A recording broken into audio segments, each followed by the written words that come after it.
What's up mga kabulis? Panibagong araw, panibagong paglalakbay na naman tayo.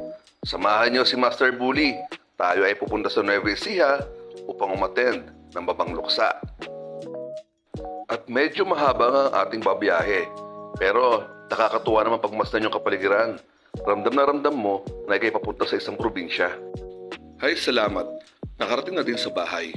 Yun nga, sa harapan may mga tent na nakalagay kasi na-expect natin maraming taong dadalo dito mamaya.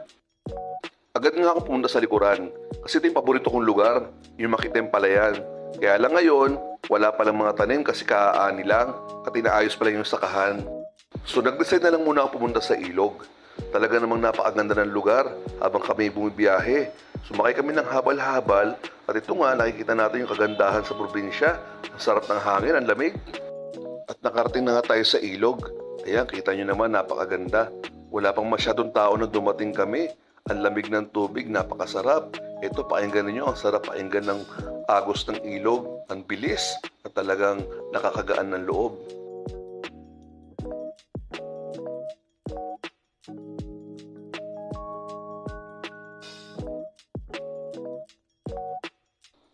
Ang saya ng mga bata naglalaro dito, oh.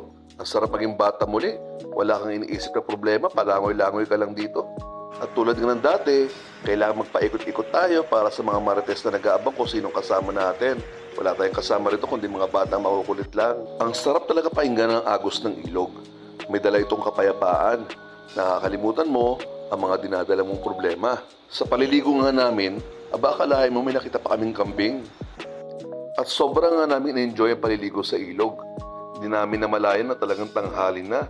Pero itong mga bata, medyo nabitin pa, kaya nag-decide silang pumunta pa sa isang resort. Maganda ang resort na ito.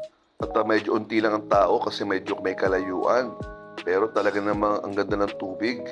Napakalinis. At ma-i-enjoy nyo talaga ninyo yung paliligo sa swimming pool. Ito nga lang pala ito sa may palas. Malapit lang ito sa bahay. At talaga namang napakaganda ng resorts na ito. At makikita naman ninyo, ayan, pagpasok namin, wala pang masyadong tao. Kaya ini-enjoy namin yung kanilang paligid. At syempre, napakaganda ng swimming pool dito na may enjoy talaga ng mga bata. Sa pag-iikot ko nga, may nakita akong tutubi. Napakaganda, kulay-pula siya. Ayan, no, sinusundan-sundan ko. Ewan ko bakit ito sinusundan, pero naaakit talaga ako sa kanya. Ayan, napunta na ako sa ibang lugar dito. Marami talagang tutubi. Maganda ng mga bulaklak. Ewan ko ba't ako nagaganda sa mga bulaklak na ito? Nababakla na yata ako. Eto, patay mayroon pa silang yellow bell ba yan? Kung tatawagin nila, may mga santan. Talaga namang napakagandang lugar. Ewan ko, anong klaseng bulaklak ba ito? Ewan ko ba? Basta, yan na yon. Bahala na kayong mag-isip. Ko'y talaga pagod na rin eh. Dito rin sa Nueva Ecija, sa may papaya. Ayan, bye-bye.